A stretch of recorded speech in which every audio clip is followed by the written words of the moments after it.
everybody, and welcome back for another video. In today's video, we are talking about M3GAN 2.0. This is the sequel to the first M3GAN, of course, right?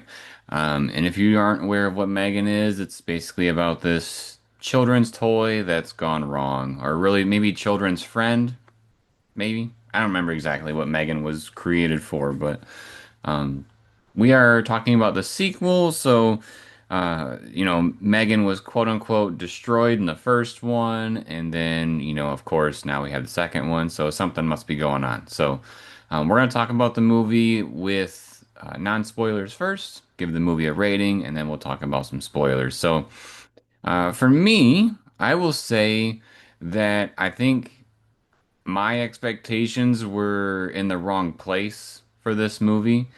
I actually did not realize that the first one was PG-13. I thought it was rated R, but the first movie is definitely geared more towards horror, I would say, like almost like slasher film type horror.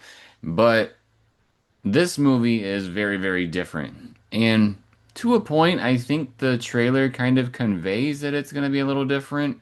I only watched one trailer and then tried to avoid any others because I just wanted to go into this movie kind of blind. But I remember when we went to Universal Horror Nights last year and they had a M3GAN piece to it, I was like, this is a cool character. Maybe we could get some more out of it and, maybe make this thing into a franchise. Who knows? And sad to say, I think after M3GAN 2.0, I want them to stop. Just because it's very, very different than what it was in the beginning. And I can kind of applaud the creators for trying to switch the genre and, maybe appeal to more audiences with this character. But at the same time, my standards were set that this was supposed to be more in the horror genre. And then now that we're completely away from that, I don't know if I really want to see any more of them. So I would say I was disappointed. Yes, I kind of set myself up to be that way because the trailer kind of conveyed that this wasn't going to be similar to the first one. But at the same time, I feel like those that were invested in the first one and liked the first one for what it was, I think that's kind of a misdirect for what the company did. So uh, I was disappointed in the film. The I will say I am a big fan of Allison Williams. She's again here in this movie as the lead role, I would say, next to M3GAN, of course, and the daughter character. But other than that, it wasn't really for me. Oh, the bad guy in this movie, the villain. I thought that was surprising to me as well. Ivana Sakno? Sakano? I don't know how to pronounce her name. I apologize. But she was from Ahsoka, so that was kind of cool to see her in this movie as well. She did a great job with it. One last thing I want to say before we get Sarah's opinion in here. One of the things that kind of drove me nuts about this movie was that the bad character here, Amelia, it really rubbed me the wrong way that Amelia was supposed to be like a improvement from M3GAN, but at the same time, she didn't look robotic at all. Like visually did not look robotic. The actress did a great job of, acting like a robot. But when you look at M3GAN and you look at Amelia, Amelia definitely looks like she could just be a straight up human, as opposed to M3GAN, where she looks like she, is a manufactured robot. She doesn't look human. So I thought that was kind of off for me. But what did you think? I will say before I dive too far into my opinion that Megan's mouth didn't really move like how I remembered it. And I don't know if that's just me not remembering the first one because it's been a while, or uh, maybe they just didn't have her animated mouth movements as well done in this film. But overall, I actually really enjoyed this movie. I think I was the only one out of our group that actually liked it.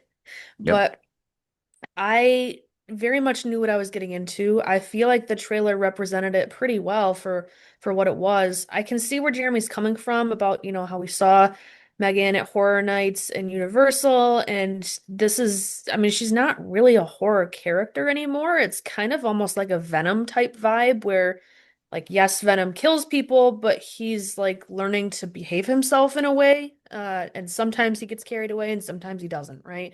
I feel like Megan is kind of in that same realm in terms of she has the ability to do it, and sometimes she does, and sometimes she doesn't, but she's kind of learning to not just be a killer. Um, but you see from the trailer that it's kind of Android versus Android for the main plot of the film. And so I feel like that was properly conveyed. We've had so many trailers this year where the trailer was nothing like the movie, and our expectations were way off in a different area. And to Jeremy's point, he said he only watched the one trailer. I remember there being two different trailers for this film, and they were very different from one another. One was kind of like a teaser of like her doing just like some sort of little dance or something like that. And one was like an actual plot type trailer. And I feel like that plot type trailer really helped convey the messaging here. In terms of overall story arc, I thought it was a fun ride. I definitely has some annoying times of different jokes and things that maybe didn't quite land, but it was kind of few and far between for the ones that I didn't think were written very well. Um, there were definitely some that were pretty good, and I think my only other complaint is just that I just don't like the Katie character, and I don't know if it's the actress or the writing or the character itself. Very well could be the Feel like writer. she's supposed to be 12 and she acts like she's 5. Like she's just really whiny. And I don't know. I feel like for as much as she's gone through, she should be a little more grown up. And they show that she has a lot of smarts, but like from an emotional standpoint, she's not grown up at all. And so it just wound up being a little annoying. I will say, because again, I thought the first movie was rated R, and I had thought this movie was too, but they're both PG-13. There's actually a girl. She was maybe like 9 or 10 years old that was there, with a family member. And when I was, walking out of the theater and throwing my stuff away, I heard that little girl come through the door and she goes, "That was the most amazing movie ever." So, like, she loved the Megan character. She loved seeing Megan kick butt and, fight the android. So, it really depends on what you're there for, I think. If you're there for this kind of horror point of view that the first movie set, you're going to be disappointed. But if you're there for you really like Megan, Megan's going to, you know, kind of join up with the good guys and try to take out this android and be, a kick butt character, well then, that's what you're going to get and you're going to enjoy it. So, I don't know. I just Maybe it was me. But the fact that three of the four of us didn't like it, part of me thinks it wasn't me. Let's see. Anything To, else as far to as be fair, I think the other two in our group hmm. also either didn't see a trailer or didn't remember the trailer. So I think their expectations were also in the horror realm of the first film. I also know my sister and I, like we looked at each other and we said, "What happened in the first movie?" We were like, "I don't know." Like we couldn't remember where they left off. So, I don't know. I just remember, it was this robot created to be the little girl's friend, and then the robot goes haywire and starts, killing people accidentally, like unintentionally in a way, like how the one dude was bullying her, and then she like did something to the boy. Well, her main mission has always, her main directive has always been to protect the girl, Katie. So how far off the deep end she goes with that of like, oh, this kid said something not very nice. I better go take care of that kid instead of just like, hey, don't say that. Like Right. that's how she handles that objective is really up to her interpretation. And a lot of this film and the last one is about how AI is getting carried away. Um, Right. And we should be wary of that. Yep. The last little comparison that I'll make to this, because I I said it on the car ride home, and I think it really does ring true, is that it kind of feels like we went from Chucky to RoboCop. And for those of you that have seen those movies, that doesn't sound like they mix at all. So, you know, take with it what you will. So I've read and heard from different people that have seen this movie that they saw the twist coming from a mile away.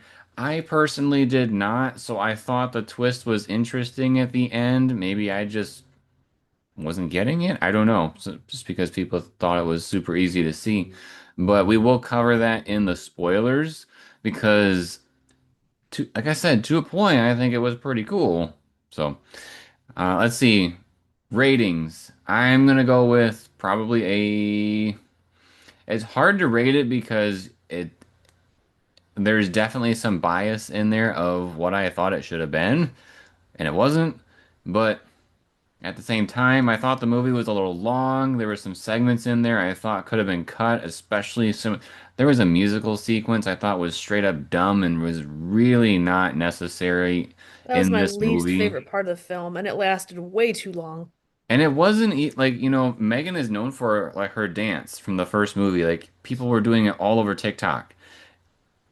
It had nothing to do with that. It was just literally M3GAN singing to, is it Gemma? Yeah. Jenna? Gemma, She yeah. she was trying to appeal from like an empathy state, like showing that she could show empathy. Yeah, and she was singing a song to Gemma, even though Gemma didn't want to hear it, neither did anybody in the audience. So That that def lasted so long. it did. It was like a full-on song. So I mean, the average song is somewhere around like 3 minutes. So those were a long 3 minutes. It's like if your friend says this song is amazing and you know it's not, and they play it for you anyways, and you really want it to end. It was that. Except you're sitting there and you have to take it in the movie theater. But let's see. I'm gonna go with a 4 out of 10. I think it is slightly below average. It wasn't what I wanted for one. Two, it was definitely too long. This is a movie that could have probably easily been a 90-minute film and probably would have, one, it would have cut down on the cost, and two, I think it would have been more efficient with its time. I think there was just too much lollygagging at times and just there was some, like you said, there were a lot of jokes that didn't hit. There were filler things that weren't necessarily like the singing. And so this movie could have been cleaned up a little bit and maybe it would have been more of an average or slightly above average film. But me personally, I couldn't see this movie anywhere above that, especially considering it didn't continue the trajectory that I thought it was going to be. So, what'd you think?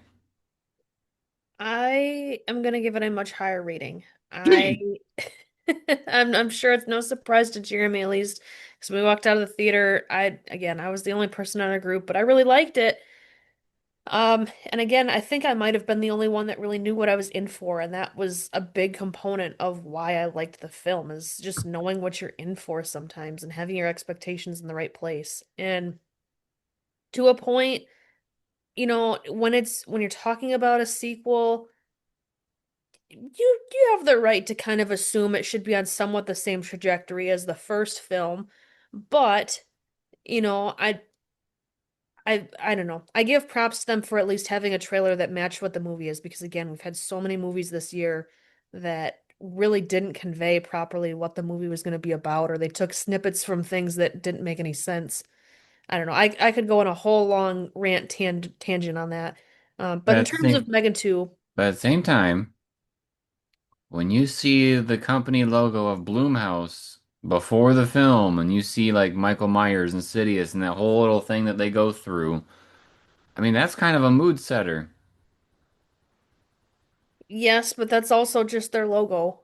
It is, but I don't see them playing that in front of like a kid's movie. I Well, don't this know. is Go ahead. PG-13. I don't think it's supposed to be a kids movie. No, I'm saying like if they produced a kid's movie and that was in the beginning, I feel like they would change up what the intro would be. But I digress. Well, anyway, I don't see them ever making children's movies anytime soon. But if they do, we'll keep an eye out for what kind of logos they use. If they made a Goosebumps movie, I would be all for it. Yeah. Okay. So in terms of ratings, I am gonna land at a 9. I know that's way higher than what Jeremy is thinking. I don't feel like this is a perfect film. Again, a 10 is not necessarily a perfect film. A 10 can still have some flaws, but I feel like there were enough flaws to pull this away from a 10 for me, even though I did really enjoy it. That singing scene, super annoying. There were a handful of jokes that really just didn't land. There was. Do you ever have that feeling where you put too much mustard or too much ketchup on your hot dog or burger and it just makes you go, that's how I felt about that nine. Like, oh, no, I really enjoyed the film. I feel like there were some small things that could have been done a little better.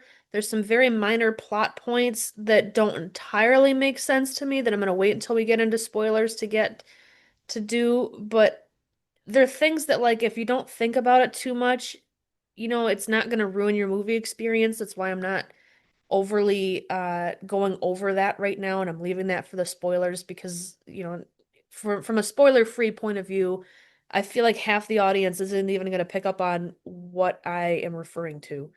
Um, I don't know. I just it was a good time.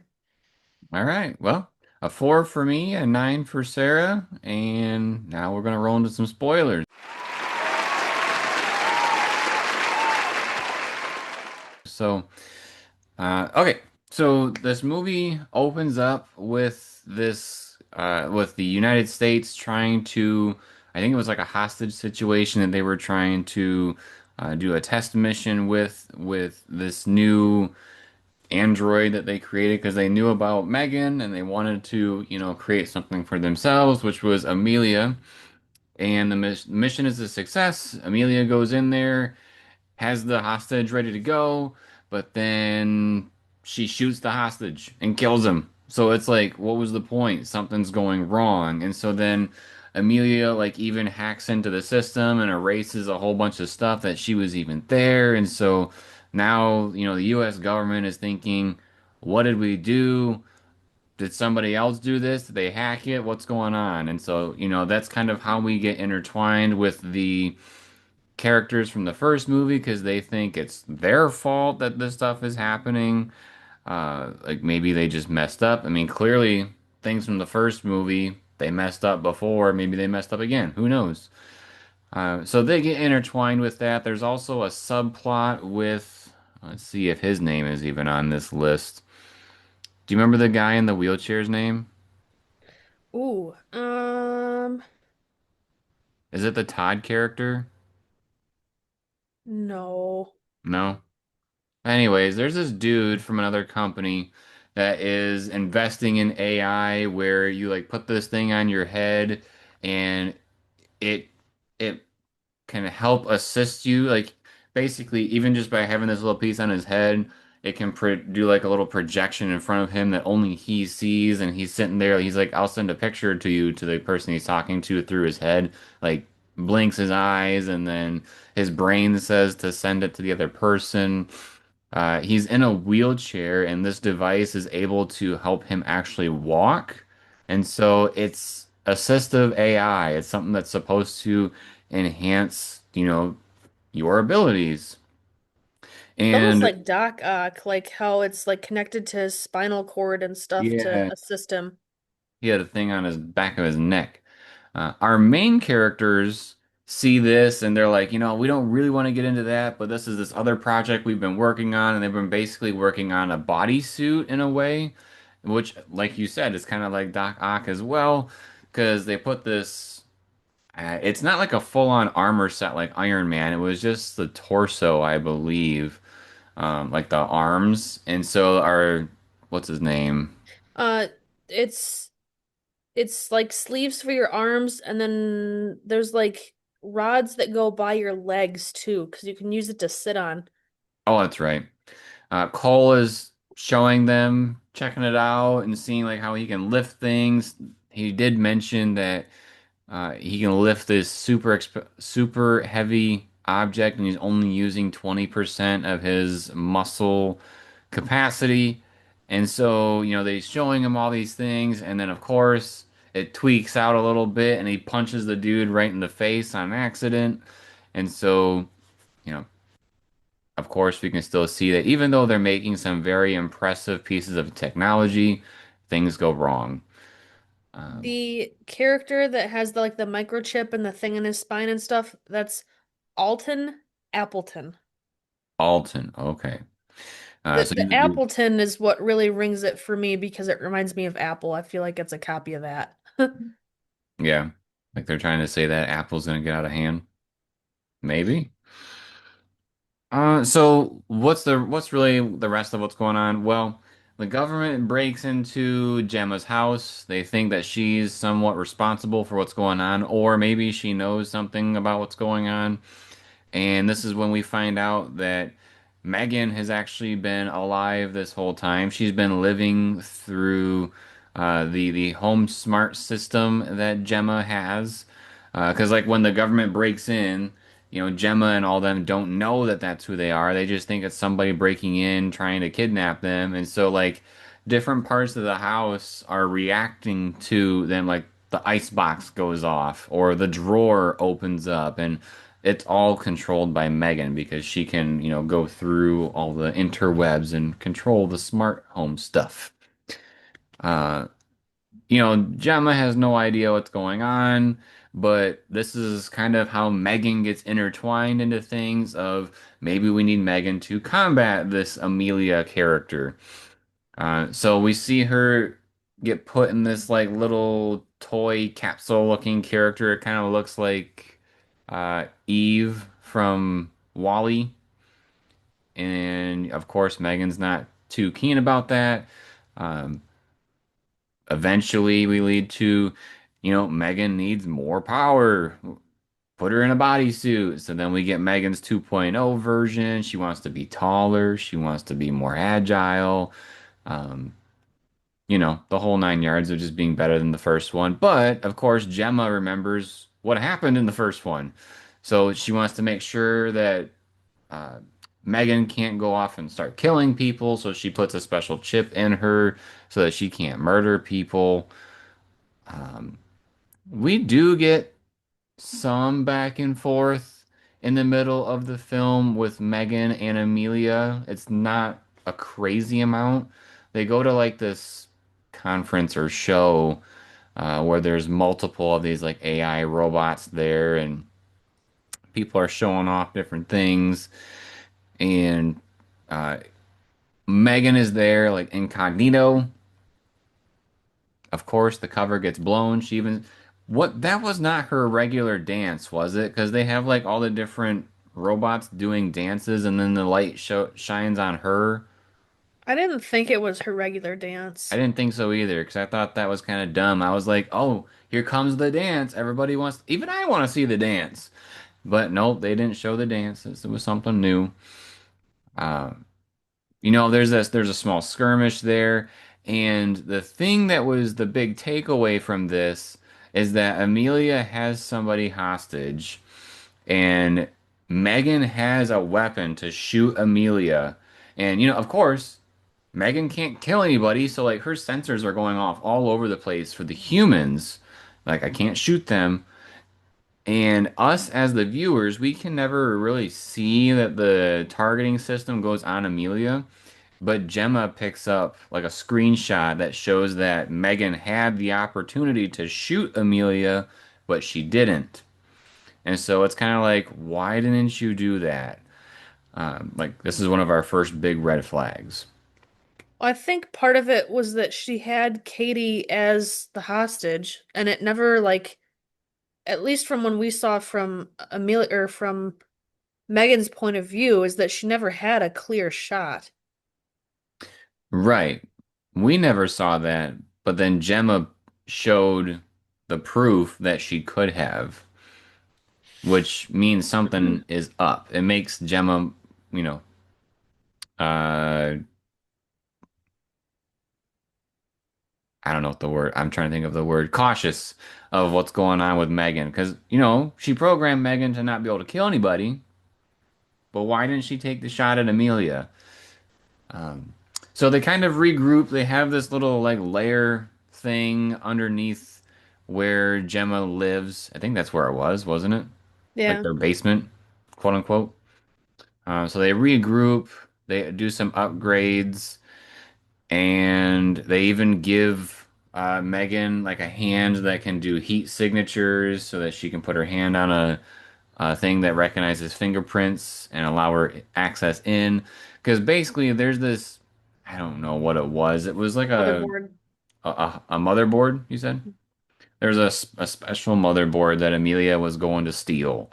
And Megan and all of them wanted to stop her, of course. And so they head, this is basically the end of the movie. They head towards this compound. Gemma's boyfriend, Christian, very particular, is not Christian, it's Christian. So annoying. Um, he, I guess, used to work security there, and he's like a big proponent right now of like anti-AI or AI regulation, and that's why Gemma's with him is because she's also in AI regulation, and they're trying to stop Amelia from getting to this motherboard, and so that's why they're allowing Megan to get to it so that she can stop Amelia from getting to it. Um, and it's almost kind of like an Eye of the TARDIS thing if you're a Doctor Who fan of like if you stare into the eye of the TARDIS, you get all of the information that's like ever been known to man and or known to man, and it's too much power for any one person to be able to handle. But remember, Amelia's an android, so it's not like she wouldn't be able to handle it and would die. It's just that she would become like the most powerful thing there ever was, which is obviously really dangerous and why they're trying to stop her. Right. And so, you know, they go to this compound, and this is where we get the main face-off between Amelia and Megan. Megan gets her butt handed to her, and so Gemma has that like bodysuit thing that they've been working on, and she dukes it out with Amelia. Um, but the big twist here at the end, I think it was Christian. I'm pretty Because the sure. twist is that he's the villain. That's why he implanted a microchip in Gemma because Gemma's brains are too good to waste, but he basically wants AI to force her to work with him. Um, because this is the piece that I was saying that kind of bothered me from like a plot perspective is that before Gemma had that microchip put in her, she had put something in Megan's arm that the idea was like if Megan got out of control, she could hit this button and it would detonate any electronic devices from Megan's arm, within a certain radius. So, like, any electronic devices within, say, 40 feet or 100 feet or whatever would just die. So, people wouldn't die, but electronic devices would completely shut down. And eventually that gets used, and Gemma is right there, but Gemma still has that microchip like tied into her brain and she's not affected at all, which was what really confused me because like the whole room, all the power was cut, Megan's power was cut, Amelia's power was cut, but Gemma wasn't affected at all. And I thought that she should have had some sort of side effect from it, like a pain signal, possibly even a death, something to I don't know how you could have that microchip connected to your brain in your temple, and then you just detonate a thing that cuts all the power to all electronic devices, and it doesn't affect you at all. Like that just doesn't make sense. I must have completely misunderstood that then. I thought they were saying that Megan was in control, and then they had the plot twist of, um, or maybe they thought it was Megan at first, and then found out it was the other guy. Because they I revealed him right after. that could have been it too. I don't know. It's possible I got things mixed up, but I don't remember ever seeing Megan as the actual enemy. There's a lot of mistrust because she's messed up so many times before, but I feel like her intentions were, although chaotic, I feel like she was chaotic good. Right. I mean, I guess maybe we shouldn't linger on this too long because if I am wrong, then it's a waste of time. But I thought it was that Megan was controlling him. They had thought at least that Megan was controlling Amelia, and she was just kind of playing nice with the people like Gemma and all of them, so that yes, she could make it look like she's helping Amelia, but at the same time, she's controlling Amelia so that she could get what she wants. Because I thought this was, remember, this whole movie, it's like it felt like a complete 180 from the original, right? Where Megan in this one is the bad guy turned good and is only doing good things. I thought this was the plot twist at the end of no, she's actually been still evil this whole time. It's just that we haven't been seeing it that way. So I thought that was the major plot twist, but If that again, was the case, then why would she have Gemma detonate the button to kill them all? And why wouldn't she just take over the power of the motherboard from Amelia? what do you mean when she detonated to kill them all? Uh, when when Megan told Amelia to, or when Megan told Gemma to hit the button to detonate the thing in her arm, They did detonate the thing on her arm why would Megan say to do that if Megan just wanted the motherboard? because she doesn't need that robotic body necessarily to survive. Remember she like synced up into what's her face's brain because Gemma had the thing on her head? Yeah, but Gemma got that removed. I'm saying if all that Megan wanted was the motherboard, why would she ruin it at the end by like killing herself? I don't know. I didn't see it that way. I don't know. Maybe I just misunderstood this movie. Well, anyway, we got the we got the detonate button. Somehow it magically doesn't affect Gemma, which is what I was saying. Really doesn't make sense to me at all. I feel like it should have. Um, I think everything kind of goes back to normal for the most part. We kind of get like a flash forward of, Gemma's still in court and she's still trying to, defend herself because obviously they see her as like a security threat. Nobody knows what her true intentions are because she is working for the good guys, but at the same time not working for the good guys. Like they're all on the same team, but they're all working for themselves, right? Like, 'cause she's not really playing nice with the FBI and stuff, doing a lot of stuff behind their back.